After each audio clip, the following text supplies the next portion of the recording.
and then put down some compost, and then put the hay mulch back, that's perfectly fine if you want to do that. Would you also roll back the newspaper? Well, or would you that's kind of leave it where it's it a is? lot of work. You certainly could.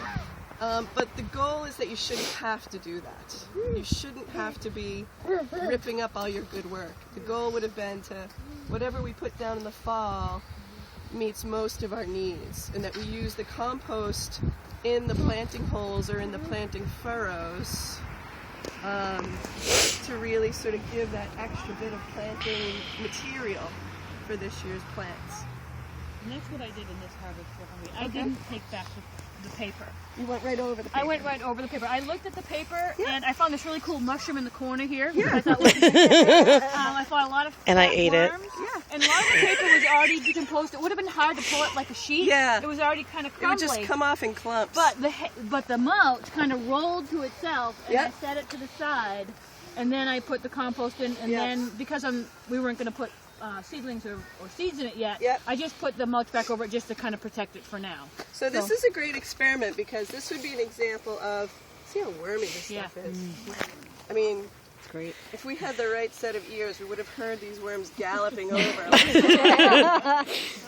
Because putting all that good stuff in here like we did was really like putting on the bell for lunch for all those guys.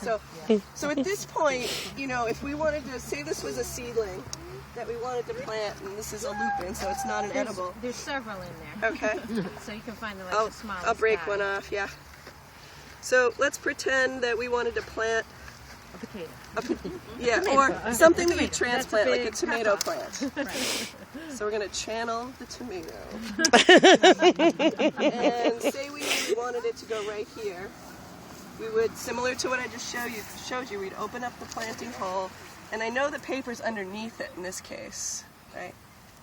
So I would do a similar thing to what I did before, making it just a little cross cut through the paper, opening it right up, seeing the condition of my mulch materials.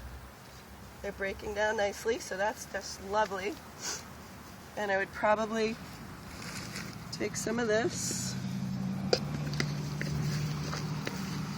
Highly technical equipment here. Just kind of fill in the bottom of my planting hole. And as organic gardeners, at this point, if you really felt like you had a heavy feeding plant, like tomatoes and some things that are heavy feeders, if you wanted to put in a little bit of green sand or blood and, oops, hold on, sweetie. Green sand or blood or bone meal, you know, you could sprinkle some of that in at this time. You do both? Not necessarily. Yeah. Green sand?